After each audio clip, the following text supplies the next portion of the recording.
Truly our Lord is holy and He is worthy of our praises. Pag iniisip po natin that the Lord is holy, hindi lang siya yon because the presence of the Lord can also make holy. Ang kanyang kapaligiran ay nalilinis, ang dapuan ng kanyang pagmamahal at pagtingin ay nagiging banal din. Kailangan ng tao yung holiness ng Panginoon dahil ang buhay po natin kumisan maraming unholy parts. Sometimes there's a lot of garbage in people's lives. Sa buhay lang po natin na napakaraming basura, ano bang ginagawa dyan? Of course, creative people teach and practice recycling. Kaya sabi nila, may pera sa basura. Yung mga nangongolekta ng mga basura, inaayos-ayos uli nila, nare-recycle. Nagiging iba uling produkto. I have seen handbags made of packing materials of drinks and juices na recycle. At yung mga natabunan ng lahar, may mga ginawa sila sa lahar, ginawa nila magagandang pieces of art, mga kwadro, sculpture, pottery. Pati po yung mga inanod ng mga kahoy sa Infanta ng napakalaking baha, ngayon ay nagiging pieces of art, wood carving, furniture, etc. We can even make fertilizer from waste. So lots of garbage and lots of wreckage can be recycled. At lalong-lalo naman sa ating spiritual life. Ang ating pong pag-aaral ngayon, pagpapaganda sa pumangit, paggamit sa mga nasira, pagpapabanal sa mga dumumi, ang pamagat, recycle your life. Dear God, thank you that we can be recycled. Thank you, Lord, that you are the God who loves and that your holiness can also make others holy. Linisin niyo po kami, Panginoon. Gawin niyo po kaming karapat-dapat na tumanggap na inyong pagpapala. Pawiin niyo mga alalahanin na aming puso. Palakasin niyo po ang aming katawan, patalasin na aming isip, at buksan na aming puso nang matanggap namin ang iyong mga pagtutuwid, mga pagpapalakas at pagtuturo. Hinihiling namin, Panginoon, na kayo po ang maging tagapangaral, kayo ang aming marinig, at gamitin niyo lang kasangkapan ng iyong anak. Nawa, Panginoon, ang puso namin ay inyong mapagpala, mapaglinaw niyo ang aming pananaw, at maitaas namin ang iyong pangalan. Protect us, Father, from lies, from falsehood. Protect us from works of evil men and evil spirits. Allow us to enjoy your company, your presence, to look at your face, to hold your hand, and to hear your words. Minister to us, O Father. We ask you, in the name of Jesus, our teacher, our Lord and our Savior. Recycle your life. Bakit po kailangan i-recycle ang buhay ng tao? Kasi ang tunay na buhay, hindi tulad ng shooting, hindi pwedeng mag-take two. Ang nangyari na hindi na yun pwedeng tanggalin. Hindi pwedeng i-edit ang buhay. Hindi pwedeng composition sa computer na pwede mong i-delete. Ang nangyari ay nangyari. At dahil sa haba ng buhay, maraming nagiging pagkakamali. Dahil kuminsan sa kadiliman ng isip, sa kakulangan ng kaalaman, maraming nagiging damage. Anong gagawin mo sa isang buhay na na-damage? Anong gagawin mo sa isang dalagang naging ina? Anong gagawin mo sa isang taong naging drug addict? Anong gagawin mo sa isang taong nakapatay, nagkamali, nagkasala, nakadispalko? Mga taong nagkamali, napagkamalian, nasira, nakasira, alangan namang itapon mo na buong buo. Pwede sana kung maraming buhay, pero iisa ang buhay sa balat ng lupa. Kaya ang tanging nalalabing dapat gawin, ipasa Diyos ang lahat ng nakaraan at sa tulong niya, recycle life. Life can be full of garbage. Life can be full of unwanted cargo. Hindi lahat ng nasa buhay natin ay ginusto nating mapalagay doon. Pero nandun na, hindi pwedeng i-replay. Life can be full of mistakes.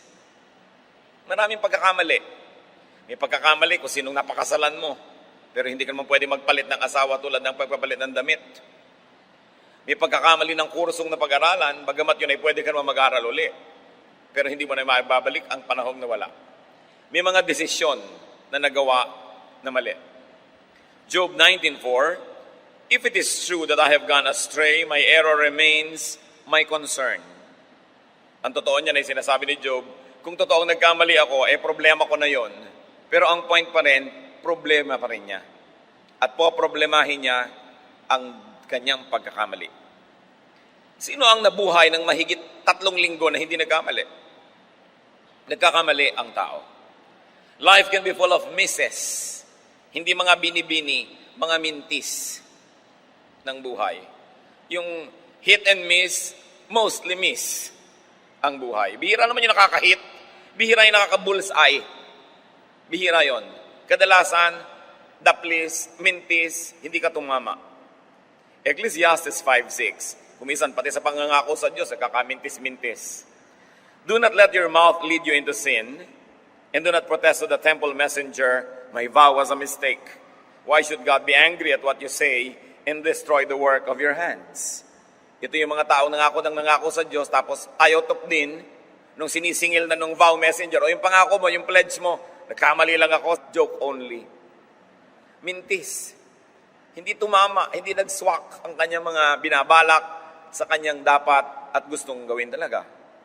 Life can be full of losses. Mga kalugihan, nawalan. Hindi pa ba kayo nawalan sa buhay? Nawalan ng hikaw, nawalan ng pulseras, nawalan ng pera, nawalan ng cellphone, nawalan ng boyfriend. Di pa ba kayo nawalan ng negosyo, nawala yung puhunan, nalugi, nawala ng ballpen, nawala ng kahit ano. Ang daming nawawala. Pag ang lagi nating tiningnan na yung nawawala, magluluksa kayo araw-araw. Something's lost, something's gained every day. Ecclesiastes 5:13-14, I have seen a grievous evil under the sun, wealth lost through some misfortune, so that when he has a son, there is nothing left for him.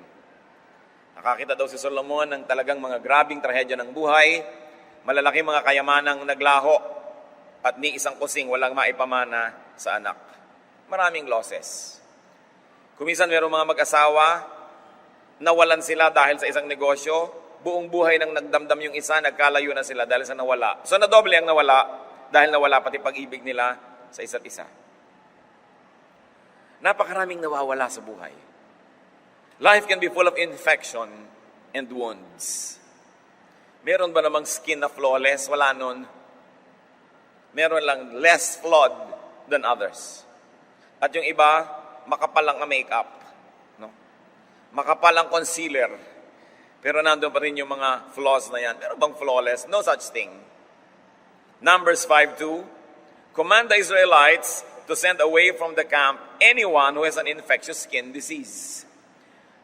Ang naging example natin dito, isang literal na sugat at isang literal na infection. Maging sa tribo ng Israel, pag merong infeksyon, inilalayo para huwag mahawa ang iba. Kumisa naman sa ating mga kamag-anak, napaka-sentimental. Sumusuka ng dugo na, gusto pa kasalo ka sa isang kutsara. Magtatampo pa pag inuhugasan mo yung kutsara niya at ibinubukod. Anong gusto ninyo? Mahawa ang lahat para wala na makapag-alaga sa inyo. Dapat lang ibinubukod ang may sakit at gamit ng may sakit upang huwag dumami ang merong may karamdaman at merong mag-alaga doon sa merong may sakit. At pati sa Israel, inuutos ng Diyos, sino man ang may sakit na nakakahawa, kailangang ilayo at pagalingin muna ito. Pero hindi lang yan, ang mga infection and wounds ng buhay, ang dami-dami. Meron ako isang kilala po, kinailangan na magkaroon ng dialysis at nagka-kidney transplant, nagkawasak-wasak ang kidney dahil sa pedicure. Sasabihin niyo kung bakit. Nagpa-pedicure sa Pasay, nung uuwi na siya may baha. Kinailangang lumusong sa baha, pinasok ng mikrobyo dahil hindi naman siya na manicure, siya na murder cure. Dahil doon, yung buong buhay na niya naapektuhan, pati asawa, pati anak, lahat. May infection ng buhay. Kaya lang hindi na i-replay. Pwede pa ba niyang balikan yung nag-manicure sa Libertad at sakalin niya? Ganun ang buhay. Pag hindi ka natuto mag-recycle, lalo lang lalaki yung kawalan. Life can be full of regrets. Psalm 13 verse 2, how long must I wrestle with my thoughts, and every day have sorrow in my heart? Hindi na uubusan ng napagsisisihan, ang ipinagsisisi, ang panghihinayang. Ganyan ang buhay. It can also be full of pain. Pagka ang tao 30, 40, 50 na, napakarami na niyang dinaanan ng mga hirap. Napakarami ng pasan. Kaya napakalaking accomplishment yung mabuhay ka ng matagal at makangiti ka pa. Habang tumatagal ang buhay, isa-isang nangamamatay lahat ng mahal mo sa buhay, na gumuguho ang mga pangarap ko minsan, nawawalan ka na ng pag-asa. Psalm 38:17, I am about to fall and my pain is ever with me. Hindi nawawala ang sakit ng kalooban. Marami niyan. Mga hinanakit, kabiguan, mga pagtataksil ng kapwa na ating dinaramdam, na ating pinaghihinanakit at isinasama ng loob. Life can be full of ugly memories. Hindi naman lahat ng photo album ng buhay ay parang album ng Kodak. Good morning yesterday na ang ganda-ganda ng memory, may mga ulap-ulap. Hindi lahat. Maraming masasaklap na alaala at ginugunita ang tao. Job 13:26, For you write down bitter things against me and make me inherit the sins of my youth.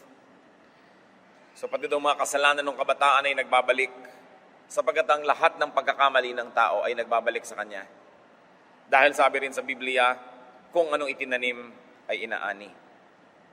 Kaya yung mga masasarapang buhay na maraming nagawang kamalian ay may nervyos din yan kung kailan sila babalikan. Hindi rin natatahimik. Kaya higit lalong mabuti na nagtatanim ng maganda sapagkat alam mo rin na babalik at babalik. But yes, life can be full of ugly memories. Maraming bansa po ngayon, hanggang ngayon, ang mga turistang Hapones ay hindi welcome kasi naaalala pa nila yung pahirap na dinanas nila sa mga Hapon. An ugly memory. Maraming mga hindi umaattend ng family reunion kasi ang laman ng utak nila is an ugly memory of some cruel relative. Maraming ganon. Life can also be full of enemies. Inaway mo o inaway ka, pareho rin ang ending, magkaaway kayo. Psalm 13 verse 2, How long will my enemy triumph over me? At ganyan ang nararamdaman ng maraming tao, para bang laging matagumpay yung masama, laging matagumpay yung kalaban natin. Pag inisip natin, napakaraming pabigat ng buhay, ang daming basura, kaya lang anong gagawin mo? Hindi naman yan pwedeng itapon. Akala po ba natin nagtatapon tayo ng basura? Hindi. Nakita nyo, lahat ng basurang ibitatapon ng tao sa ilog, bumabalik pag bumaha. Hindi naman nawala eh. At kahit anurin pa yan ng ilog at madala sa dagat, nakaalis ba sa planetang Earth ang basura? Hindi. Kung polluted ang ating hangin at umihip ang napakalakas na bagyo, nawala yung polluted air over the city, pero sa nagpunta, lumipat lang yun na ibang lugar, wala namang ibang pupuntahan, nandito rin sa Earth. Kaya napakahangal ng mga tao na nagpo-pollute, sumisira ng environment, akala nila mawawala yon, kasama rin natin yon. At isang napakalaking kamalian ng marami, at pinagtataka ko ito kung bakit meron tayong national vice na magtapon sa ilog ng basura. Akala mo ba, pag inanod ng tubig yun at hindi mo nakatapat, ay wala na yung basura, lumipat lang yun ng lugar. At bukas, ang basura mo, yung galing ko sa taas, na inanod patungo sa'yo.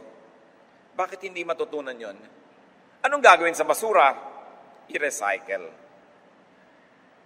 What to do with this garbage? Do we bear with it? So lahat ng pinag-usapan natin at mga iba pang hindi nabanggit, lahat ng hirap at basura ng nakaraan, bubuhatin na lang ba natin pagtitiisan ang alingasaw nun sa ating buhay? No. Because people can be free in the Lord. The Lord is wonderful at making new things out of old things. The Lord sets free even from one's own garbage. Galatians 5:1, it is for freedom that Christ has set us free. Double use of the word free. Para sa kalayaan, kaya tayo pinalaya. At saan kaya tayo pinapalaya ni Jesus? Pinapalaya tayo mula sa basura ng nakaraan, na kung hindi sa Kanya, at kung hindi sa ating pagsuko sa Kanya, ay kailangan nating pasanin, pagtiisan, at amuyin habang buhay. People can have another life. People can have another chance in the Lord. Maging yung babaeng nahuli sa akto ng pangangalo niya, pinakasukdula na ng pagkakahiya ito at pagkakasira ng reputasyon at pagkatao at hinaharap. Hindi siya kinondena ng Panginoon, hindi siya inusgahan. At yung mga taong gustong bumato sa kanya, sabi ni Lord, yung walang kasalanan, mauna na. Siyempre, walang nangahas dahil lahat may kasalanan. At nung tumunghay muli ang Panginoon, ay sila na lang dalawa ng babaeng natira doon sa lansangan. Nag-uwi na yung iba't napahiya. At sabi niya sa John 8:11, "Did anybody condemn you?" And the woman said, "No one. Neither do I condemn you." Jesus declared, "Go now and live your life of sin." Recycling at its highest. Sabi, napahiya ka na sa buong village na ito. Nung araw naman kasi, kung saan ka ipinanganak na baryo, doon ka na mamamatay. Hindi tulad ngayon. Kaya ang buntot mo, hila mo buong buhay. Tanda ng lahat ang ginawa mo, kahit nung maliit ka pa hanggang paglaki mo, walang kakalimot. Pero ang sabi ng Panginoon, walang naglakas ng loob na mahumusga sa iyo, hindi rin kita husgahan, at hindi kita i-condemn. Hindi kita hatulan. You know what Jesus just did? Jesus saved somebody from becoming a garbage. Because garbage is created by condemnation.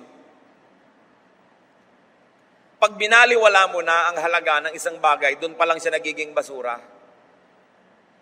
Pero habang iniingatan mo pa yung kahon ng sapatos na binili mo pa noong 1981, hindi pa siya basura. Pero sa tingin ng kapatid mo, nalinis ng linis, basura yun, gusto niyang itapon. Kasi winala niya ng halaga. Pero habang pinapahalagahan mo pa, hindi pa basura. At ganoon ang ginawa ng Panginoon sa babaeng nagkasala. Pinahalagahan. Kung ganoon, hindi naging basura. Nagiging basura lang isang bagay o isang tao pag tinanggalan natin ng halaga. At salamat, hindi inaalis ang Panginoon ang halaga ng tao. Pinahahalagahan niya kahit sino, kahit pa nga yung nahuli sa akto ng pagkakasala. Life becomes a garbage when life is condemned. Kaya nakita niyo po yung mga tao na nagpapakamatay kasi they condemn their lives. They end it because they no longer find meaning in it. Ano mga buhay yung umaasenso, yung pinapahalagahan? Anong tao yung tumataas, yung nagbibigay ng dangal at ipahalaga sa kanyang sarili? Sapagkat habang pinapahalagahan mo, basura man sa tingin ng iba, yan ay kayamanan. Jesus did not condemn, but prescribed renewal. He prescribed restoration and reuse. In other words, Jesus prescribed recycling. Meron kayong mga kabasurahan sa buhay, meron tayong mga kasiraan, may mga pinroblema, kapintasan, recycle your life. That's what God wants to happen. Huwag niyong isumpa ang nakaraan niyo, kahit ano pa yon. Kasi hindi niyo pwedeng sumpain ang nakaraan, hindi niyo susumpain niyo yung sarili. Sapagkat kayo rin yon. Hindi niyo pwedeng baliwalain ang isang bahagi ng nakaraan o ng inyong buhay na hindi niyo babaliwalain ang isang bahagi ng inyong pagkatao. Salamat ang Diyos, God of recycling. John 3:3, Jesus declared, "I tell you the truth, no one can see the kingdom of God unless he is born again." So to be born again is just another term, to be recycled. Kailangang ipanganak kang muli, magkaroon ka ng bagong halaga, magkaroon ka ng bagong pasimula. Tulad ng babaeng nagkasala, talikuran mo ang iyong kasalanan at magbagong buhay ka. Kasi pag hindi ka nagbagong buhay, ang gagawin mo lang, susumpain mo yung dati mong buhay. Pag sinabi nating eternal life, pag sinabi nating kingdom of God, it's not only eternal salvation in the next life, but very importantly, to have a brand new life and beginning on earth, this side of eternity. Another chance. And God is God of second chances. Laging nagbibigay ang Diyos ng panibagong pagkakataon. Hindi tulad ng tao, pinagsasawaan tayo. Tama na yan, nadala na ako sa iyo, hindi na kita papatawarin, wala ka ng chance sa akin. Pero hindi ganoon ang Diyos. Sa katunayan, sabi sa kanya ni Peter, "Lord, ilang beses ko bang papatawarin ng kapwa? 7 beses po ba?" Akala ni Peter, ang galing na ng kanyang panukala, dahil sa kaugalian ng Israel, kailangan magpatawad ka at least 3 times. Pero ginawa niya 3 times 2, 6 plus 1, kaya 7. Pero sabi ni Lord, no, not 7, Peter. 70 times 7. Minultiply ko pa yun nung nabasa ko, hindi naman talaga pala 490 dapat. Symbolic yon. Ibig sabihin, huwag kang tumigil ng pagbibigay ng pagkakataon sa iyong kapwa. Iisa ang buhay ng anak nyo. Nung nagkamali, isinumpa nyo, pinalayas nyo, ba't di nyo papatayin? Kasi hindi nyo nabibigyan ng second chance eh. Ano pa yung buhay? Nagkamali ang inyong asawa, ayaw nyo na siyang pakinggan, magpakamatay na kayo pareho. Kasi ayaw mo nang mabuhay. Liban na lang gusto mong mangalo niya at sumama sa iba at itulak mo siya mangalo niya sa iba. Wala kayong talagang ibang choice kundi magpatawaran to live life of sin and have a new life. Those people who find the beauty of recycling will be able to salvage whatever is left of life and will be able to beautify what has been uglified by the past. Pagka marunong tayong mag-recycle, pangit may napapaganda. Masakit man ay napapasarap. Madilim ay napapaliwanag. At talagang tunay, kung hindi tayo magbibigay ng second chance sa iba't sa atin, wala nang ibang buhay. Magkaroon man tayo ng buhay doon sa kabila, iba na yon, hindi tulad ng buhay na ito. Itong buhay na ito ay hindi dapat sayangin at hindi dapat itapon at aksayahin dahil lang nagkaroon ng damage. 2 Corinthians 5:17, therefore, if anyone is in Christ, he is a new creation. The old has gone, the new has come. We give people second chances. Pagka ang tao ay sinabing, ako'y nasa Panginoon, nagbabasa ako ng Biblia, sumasamba ako, bigyan nyo ng second chance. Tulungan ninyo. Hindi sabihin, gano'n naman kaya makakatagal yan, babalik at babalik din niya sa dating ugali. Hindi siya nabibigyan ng positive boost. Discouragement ang tinatanggap, invest encouragement. Kailangan nating lahat yan. In John 14:6, Jesus says, I am the way and the truth and the life. No one comes to the Father except through me. Aside from eternal salvation, which is the original meaning that people read into this, you have to read also that Father is God and God is life. And when Jesus says, through me you can go to the Father, what He is saying is, you can have life again. Nabigyan ka na ng buhay nung isinilang ka, tas winaldas mo ang buhay na yan, sinira mo o kay nasira ka ng iba, kasalanan mo at hindi, nagkagutay-gutay, nagkawindang-windang ka, anong gagawin mo? Magpapakamatay ka na? No! Sabi niya, through me, you can go to the Father. You can have life. You can have life again. Kaya napakaganda po ng turo ng Christianity. Bagay sa lahat ng tao, dahil kailangan ng lahat ng tao, ma-recycle sila. To be recycled, turn mistakes into knowledge and wisdom. Merong isang executive na nagkamali. Ang pagkalaki-laki ng bunga ng kanyang pagkakamali, napakalaking kalugihan sa kanyang kumpanya. Pero empleyado lang siya, although top executive. At dahil inisip niyang napakalaki ng damage ng kanyang maling desisyon, nagbigay siya agad ng letter of resignation sa may-ari ng kumpanya. At ipinatawag siya, o ba't ka nagre-resign? Sa laki po ng damage ng aking pagkakamali. At sabi nung may-ari, sa palagay mo kaya't natutunan mo ang pagkakamaling ito, uulitin mo pa? Aba, hindi na nga po, napakahirap nga ng lesson na yan kaya ako natutunan. Ba't ka magre-resign? Magbabayad ako ng isang magkakamali uli? Stay, because you already know what you should not do. You know, in life, it's important to know what to do, but equally important is to know what not to do.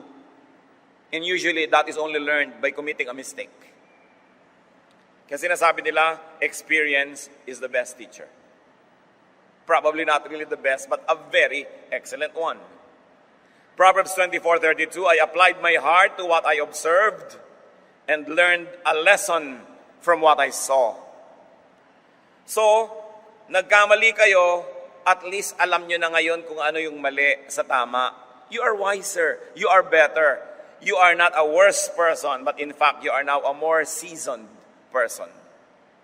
You may not be the star for all seasons, but at least you are a seasoned person. Because now you know what not to do. Now you know how not to do it if your error was procedural. Kung nagkamali kayo sa pamamaraan, alam nyo na ang maling paraan. So, yung katulong nyo na nasunog ng plancha ang inyong satin evening dress, Next time, alam na niya na hindi niya dapat gawin yon. Kung matututo siya. Kaya mahalaga na natututo. Yung asawang nagkamali, pagbalik nun, kung talagang na-realize ang pagkakamali, sweeter, nicer. Love is lovelier the second time around. Kasi alam na niya ngayon ang hindi niya dapat paggagawain sa buhay. So the person becomes better. But you have a choice. You can be bitter. But why be bitter when you can be better? Bakit mo gagawing mapait ang lahat kung pwede namang maging matamis? Depende sa iyong pananaw. Proverbs 4:11, I guide you in the way of wisdom and lead you along straight paths. Tinuturuan tayo ng Panginoon. Alam niyo po ba kung bakit ang mga pastol ay mayroong stick na liko ang dulo? Para pagka ang mga tupay lumiliko sa maling landas, kinakawit yung leeg, ibinabalik. At kakakawit sa'yo, nasaktan ka na ng nasaktan, alam mo nang hindi ka na dapat magliliko ng mali. May ganda rin ang pagkakamali kung tayo'y natututo. To be recycled, turn your losses into gain. Hindi naman naiiwasang nawawalan eh. Pero kung bawat pagkakawala, you became wiser and you consider it that it was good to lose it, then you gain. Philippians 3:8. Sa pagsunod ni Pablo sa Panginoong Hesus, ang daming nawala sa kanyang buhay, ang daming hirap na dinanas, ang daming ginhawang nawala. Pero sabi niya po sa Philippians 3:8, I consider everything a loss compared to the surpassing greatness of knowing Christ Jesus my Lord, for whose sake I have lost all things.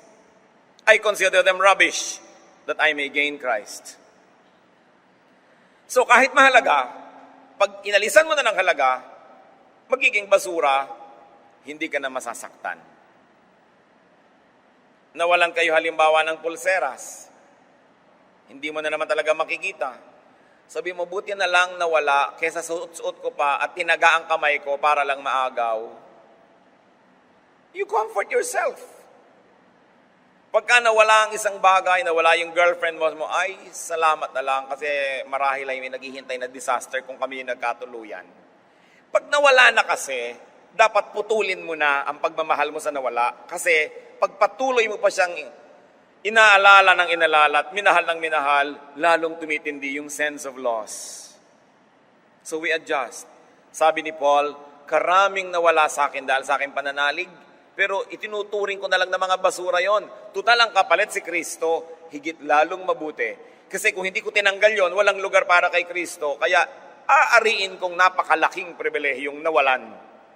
Sapagkat kay Kristo, ang kawalan ay kapakinabangan. Hindi na siya nalungkot. At pagka nawalan po kayo sa buhay, now you know what you can lose. Now you know what you can live without. Kung minsan you're very dependent on someone, on something, and then nawala yun, nalaman mo, buhay ka pa rin naman pala, napatunayan mong, hindi ko naman talaga pala kailangan, so bakit ko ba sinasamba? Ba't ko ba hinahabol-habol? Pwede naman palang wala. And then it adds to your freedom. Luke 9:25, for what good is it for a man to gain the whole world and yet lose or forfeit his very self? Kumisan kasi kagustuhan natin na i-maintain ng isang tao ang isang bagay sa ating buhay, nagpapakaaba na tayo, nandyan lang siya. Pero nung talagang wala ka nang magawa at nawala, ay kaya ka naman palang mabuhay.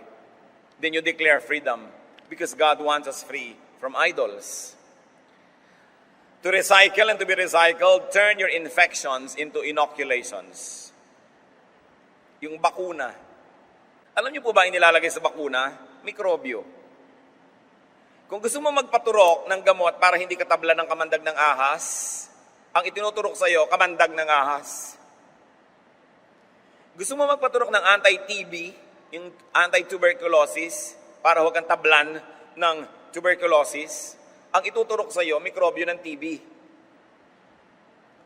Kasi yung mikrobyo na yon, pagka pumasok sa katawan mo, nakipagmabutihan doon yung katawan mo ngayon, at natalo ng katawan mo, dahil konti lang yung nilagay, panalo yung katawan mo, pagdating nung tunay na mikrobyo, kakampi na ng katawan mo yung naunang mikrobyo, pagtutulungan nila yung kamag-anak niyang mikrobyo, kayo ang mananalo, yun yung inoculation. So, when you're inoculated, you are tougher and you are stronger. Now do the same thing with anything. Pag may dumating sa inyong lungkot, gawin yung inoculation para pagdating ng ibang lungkot, sanay na kayo, mananalo na kayo. Pag may dumating sa inyong pagkalugi, pag may dumating sa inyong kabiguan, gawin yung kaibigan para pagdating ng mas malalakit, mabibigat na mga kalugihan sa buhay, sanay na kayo, panalo na kayo. Every disadvantage could be turned into an advantage, especially when God is on your side. Just do not allow the serpent sting you twice. Alam naman, paulit-ulit na lang kayo na-infect. Kailangan natututo rin tayo. Hindi lahat ng bagay na pumapasok sa ating buhay na hindi natin gusto ay dapat tanggalin. Si Paul, isang hiwaga at hindi sinabi sa Biblia kung ano yung tinatawag na thorn in his flesh. Sabi niya, alam niyo meron akong tinik na nakabaon dito sa aking laman. Mahirap yun, ha? Yung may tinik kayo sa inyong laman. Ilang ulit ko nang hiningi sa Diyos na tanggalin. Sabi niya, hindi ko tatanggalin, mabuting meron kang ganyan. Siguro yung mga tao, pag nakikita nila si Paul, perfect na sana si Paul kung wala lang siyang tinik. Pero anong magagawa mo nandun? Hindi po sinabi ko ano yon. Yung ba isang uri ng sakit? Yung ba isang uri ng physical deformity? Yung ba isang uri ng psychological situation or problem? Hindi sinabi ko ano yung thorn in his flesh. Pero nagpapahirap sa kanya yon. Ang galing-galing na sana niya. 2 Corinthians 12, 7-9. To keep me from becoming conceited because of these surpassingly great revelations, there was given me a thorn in my flesh, a messenger of Satan to torment me.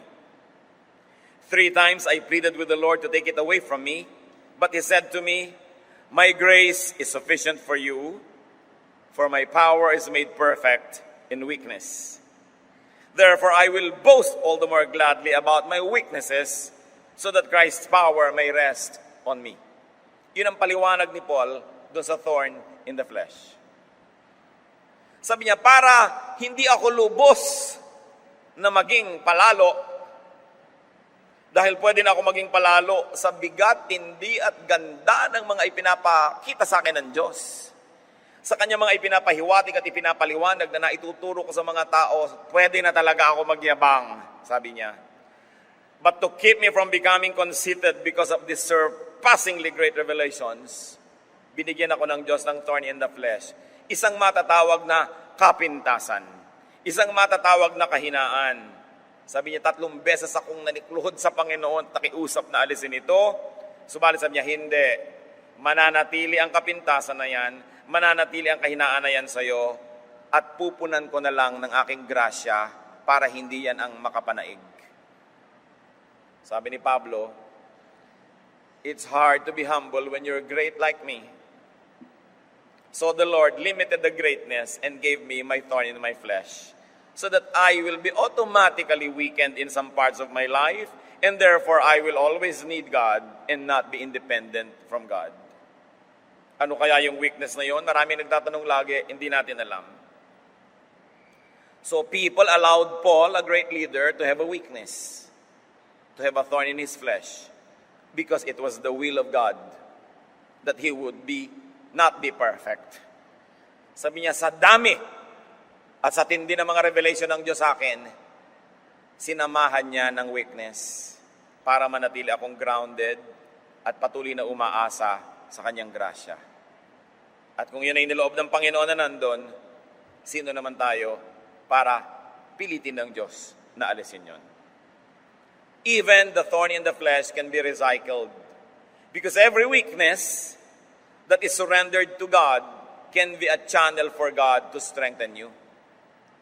Ang lahat ng walang lamang sisidlan ng ating buhay ay nagiging pagpapala sapagkat pinupuno ng Diyos.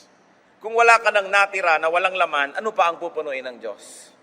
Kaya sabi niya, kahit yung mga walang laman, kahit mga kahinaan, ariin ninyong pagpapala, basta isinusuko nyo sa Diyos. Meron akong isang kilalang napaka-sexing babae. Talagang napaka-sexy. Pero dapat sa dilim mo lang makita, dahil santambak ang peklat. Sabi niya, alam mo, pang night swimming lang talaga ako. No? At kailangan walang tubig sa ilalim ng pool para ako maligo. Yung silhouette niya, napakaganda, ideal. Pero pag niliwanagan mo, no, nakakabit na yata sa balat niya ang lahat ng peklat sa mundo. Sabi niya, salamat na rin, nagkagani-ganito ako. Kasi kung hindi siguro, kung saan-saang lupalo ko paghahampasan ang katawan ko sa ganda.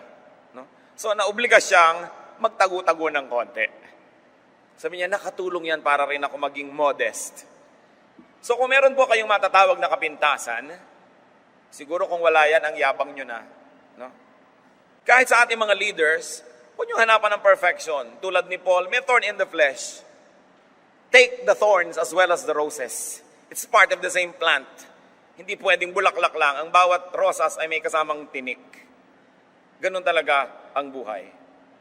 To recycle, turn your regrets into resolutions. Huwag kayong laging magsisi. Huwag kayong laging sayang. Turn your regrets into firm resolve to do better, to be better. Sabi sa Philippians 3:13, ano daw ang dapat gawin sa tapos na? Forgetting what is behind and straining toward what is ahead. Wala nang magagawa sa natapos. Huwag nang idamay ang ngayon at bukas dahil sa pagmumukmok nyo, dahil sa nakaraan. Tapos na yon. To be recycled, stop saying, if only. And start saying, next time. Yung mga naglalaging if only, malungkot yan eh. Kung ito lang yung ginawa ko, kung doon ako nagpunta, kung sana itong ginawa ko, tapos na.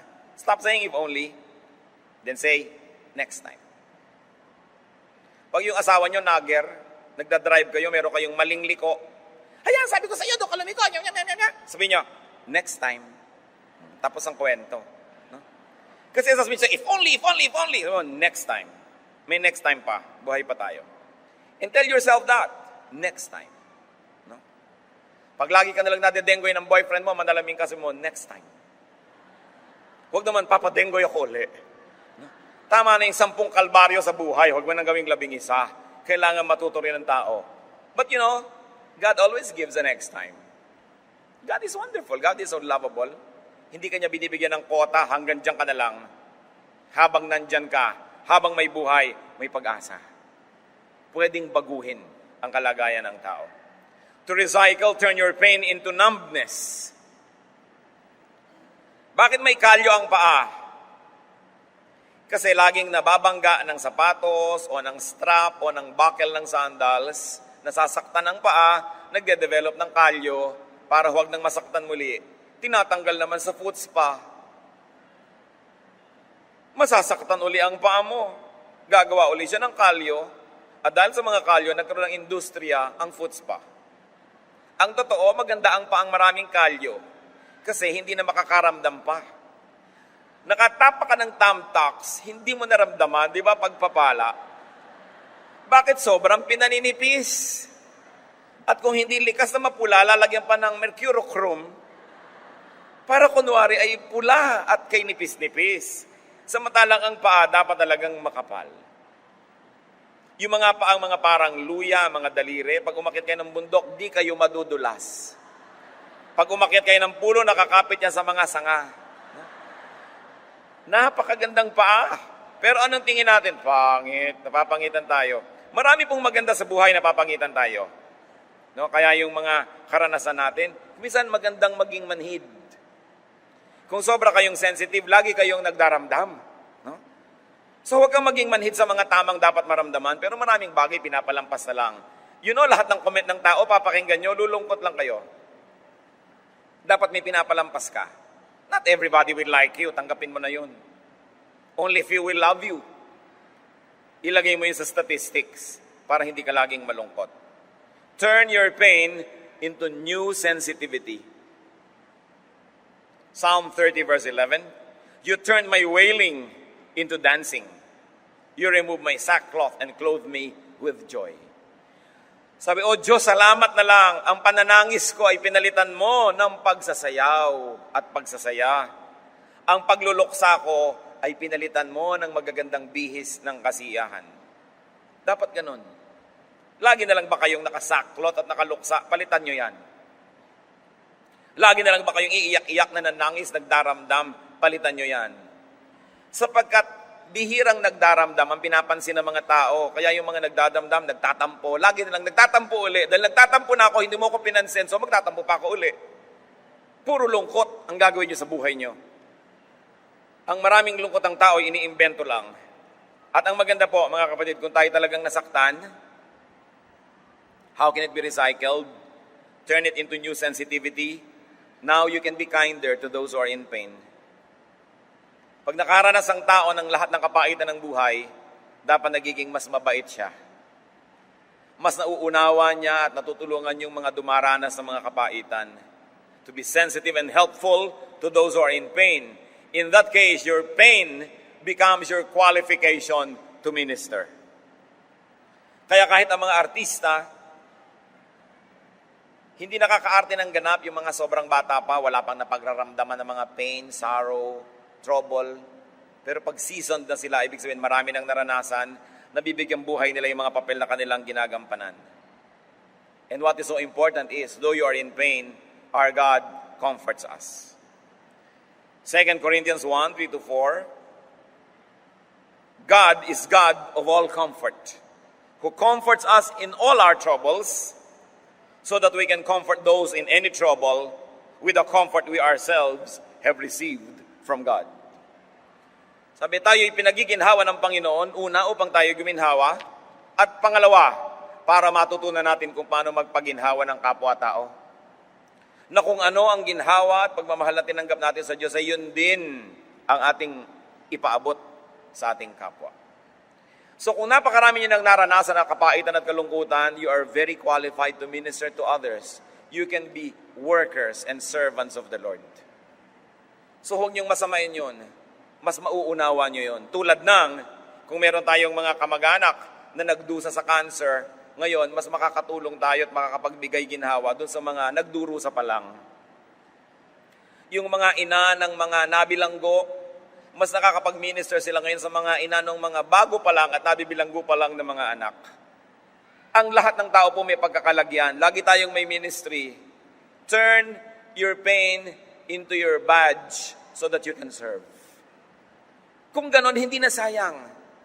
Dahil pinakinabangan ng iba, ikinalugod ng Panginoon at natural magbibigay din ng pagpapala sa inyo. To recycle, turn your ugly memories into lessons, into badges of honor for having survived.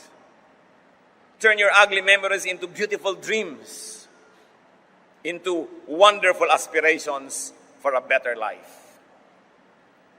Psalm 90:15, make us glad for as many days as you have afflicted us, for as many years as we have seen trouble. Sabi, Lord, kung paano ang dami ng hirap na nadanas namin, ganun din sana mga araw na iparanas niyo sa amin na masarap, maganda, kaibig-ibig. Napakarami po mga tao umasenso galing sa hirap. Kaya sila umasenso dahil galing sila sa hirap, ayaw na nilang maging mahirap muli. Meron naman mga taong hindi umasenso dahil galing sa hirap. Parehong galing sa hirap, pero anong ginagawa ninyo sa inyong naranasang kahirapan? If you will turn your ugly memories into motivation for you to dream and aspire so that it doesn't become a permanent fixture of your life, then it becomes a badge of honor. Pero pag lagi niyong ginawa, Jesus, mahirap lang kasi kami, kaya nandito ako ngayon, lasenggo. Mahirap kasi kami, kaya eto ko ngayon, batugan. Mahirap kami, kaya ang dami-dami kong anak. Mahirap kami, kaya eto kami ngayon, palaboy-laboy. Hindi ka natuto. Pero may mga mahirap na sabi, isinumpa kong hindi na ako magugutom muli, kaya ako nagsikap. Isinumpa ko, no, na hindi na ako titira uli sa ilalim ng tulay. At para kang si Scarlett O'Hara, na sabi niya, I shall never go hungry again. Sa isang napaka-classic na pelikula. So pwede niyong gawing pabigat sa buhay niyo yung memory ng kahirapan.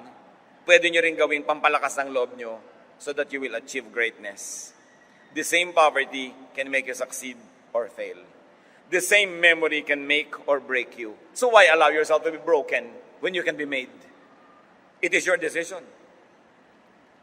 Most people who come from suffering but had great dreams they were able to achieve a lot. Sa katunayan, mas masarap nga yung kumisan galing sa hirap eh. Yung mga magulang, alam nyo siyempre pag nagiging matanda na ang tao, nagiging mukhang pera. Kasi gusto na maging comfortable, marami nang nakitang hirap. Kaya anak, sino ba yung nanliligaw sa'yo? Mayaman ba yan? No? Pagka mahirap, naku, nakasimangot ang magulang. Pag mayaman, de kotse, ilalabas ang maruya. Lalagyan pa ng condensed milk para special. No? Alam nyo mga kadalagahan, naghahanap kayo ng mapapangasawa, huwag niyong hanapin yung mayaman o yung laki sa yaman. Kadalasan hindi niya alam yung halaga nun. Kahit mahirap, basta may pangarap, basta may ambisyon, mapapatino ang buhay niyo doon. Pero yung mayaman na walang ambisyon, hihirap din yun. Mawawala rin yun. Hindi ka pintasan na maging mahirap, basta meron kang pangarap at meron ka ambisyon. Mas mabuti nga yung galing doon dahil ayaw na niyang bumalik.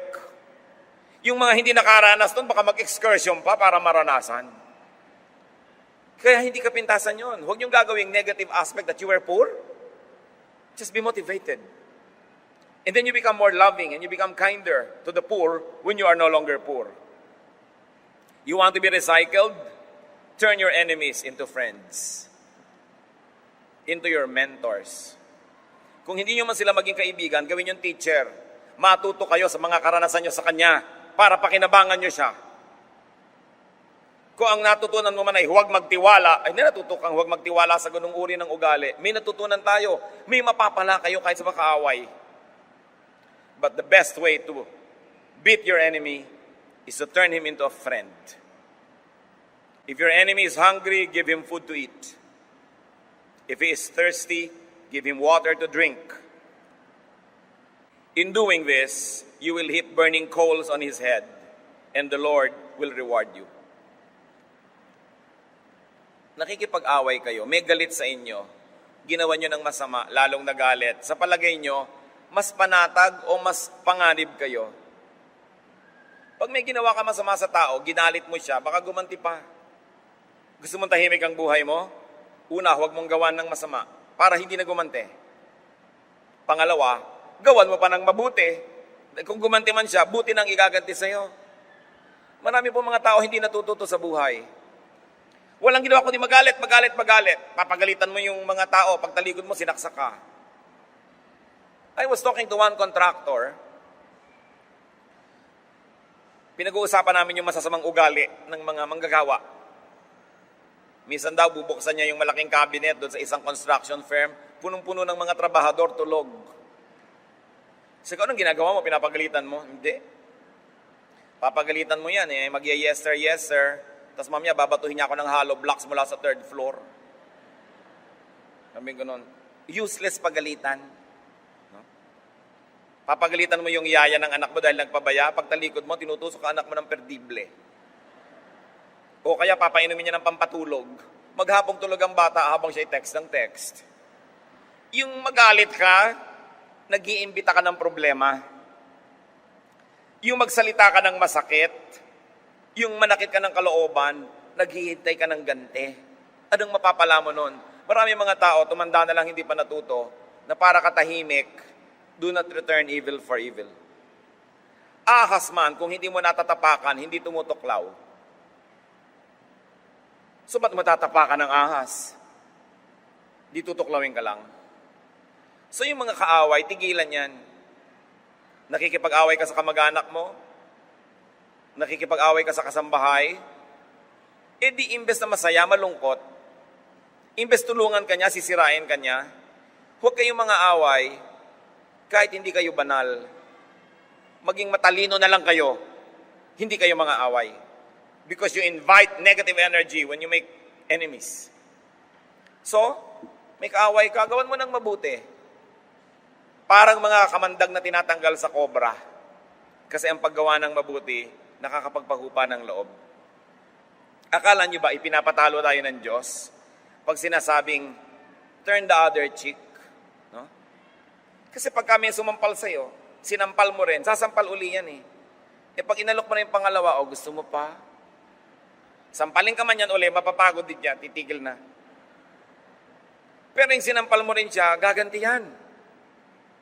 So as I was saying, you don't have to be holy. You only have to be wise, and you will not make enemies.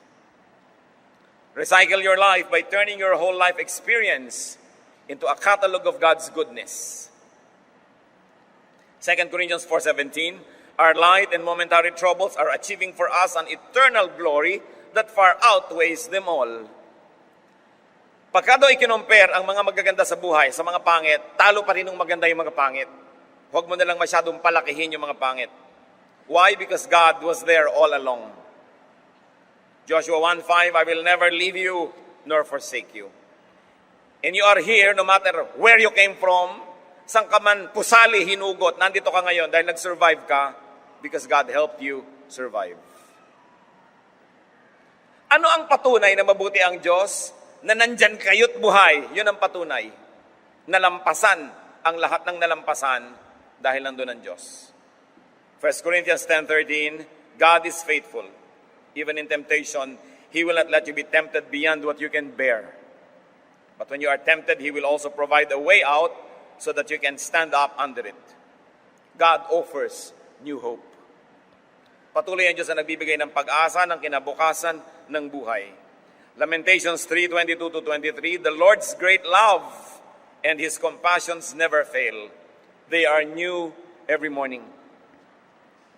Tuwing may bagong umaga, may bagong pag-asa. Ganun ang ibinibigay ng Diyos. So kung binabalikan po natin ang ating buhay, huwag niyong gawing listahan ng mga reklamo. Gawin niyong listahan ng mga pasalamat at papuri sa Diyos. Turn your past, your history, into a catalog of God's goodness instead of a list of grudges. Huwag niyong gawin na ang buhay niyo ay listahan ng mga reklamo, hinaing mga reklamo at lungkot. Psalm 31:19, how great is your goodness, which you have stored up for those who fear you, which you bestow in the sight of men on those who take refuge on you. Napakadakila ng pag-ibig ng Diyos na kanyang iginagawad doon sa mga sumisilong at nagpapasakop sa Kanya. Turn your experience into a lesson for you. Turn your experience into a manual in life for you and for others. So nalaman mo na ang dapat gawin at hindi dapat gawin. Nalaman na natin ang maling hakbang at tamang hakbang. Pakinabangan ng iba. Ituro. Kaya lang, huwag niyong ituro sa ayaw makinig. Huwag kayo nagbibigay ng unsolicited advice. Pag hindi hinihingi ang inyong payo, manahimik kayo. Pero kung mayroong humihingi ng payo, handa tayong magbigay, nakabatay sa ating karanasan. Job 6:23, teach me, and I will be quiet. Show me where I have been wrong. Napakaganda yung pinagbubulay-bulayan ng ganyang mga bagay. You cannot change your past, but you can change your attitude about it. You can change your present, and you can make your future. Ang tapos ay tapos na, pero yung ngayon, kasalukuyan, ginagawa pa lang. Yung kinabukasan, gagawin pa lang. Bakit mo ubusin ang iyong panahon sa natapos na? Forget the parts of your past that sadden you. The parts of your past that weigh you down. Isaiah 43:18, forget the former things. Do not dwell on the past. Ang buhay, walang take two. Walang rewind, walang editing. Ang natira lang na pwedeng gawin, recycling. Thank God for recycling. Turn your thorn in the flesh into blessing. Your wounds and scars into badges of honor. Your poverty into ambition and resolution. Put the past behind you and make it the foundation for your future. Turn your sorrow into joy, your weakness into strength. Turn your tears into gems. Recycle your life, and very importantly, allow and help others to recycle theirs. Hindi lang po buhay nyo na damage na dapat ayusin, buhay din ng inyong kapatid, ng inyong magulang, ng inyong pinsan, ng inyong kaibigan, buhay ng lahat ng kapwa-tao. So kung paano natin kailangan ng tulong, upang tayo ay makabangong muli, ibigay din natin yung tulong na yon para makabangon ng iba. Stop judging. Do not condemn people so they will not become garbage. Do not condemn any part of your past so that it will not be useless garbage. At kung may mga mahal tayo sa buhay na nagkamali, tigilan ng pag-ungkat, tigilan ng paghukay sa mga naagnas ng bangkay na matagal nang inilibing sa nakaraan. Give people a break. Give them a chance. Give yourself and others a go for a brand new life. This is what Jesus is all about. Sabi niya, I came that you might have life and have it to the full. But it also means turning a new page, looking forward instead of backward. And even if you have to look forward, is only to look for lessons so that you may be well and better guided into the future. Aming Diyos, tingnan niyo po ang mga nakaraan naming lahat. Turuan niyo po kami makinabang maging sa mga kamalian. At turuan niyo po kami, Panginoon, na maging matulungin sa aming kapwa na magkaroon din sila ng mga bagong pasimula. Tigilan namin na ang mga panunumbat, ang pag-ungkat ng mga nakaraan, ang paghukay sa mga luma at mga tagal ng mga multong idilibing. Teach us, Lord, to look forward, not backward. Teach us to recycle our lives. Magbulay-bulay tayo mga kapatid sa ilang saglit. Hingan natin ang Espiritu ng Diyos ng mga personal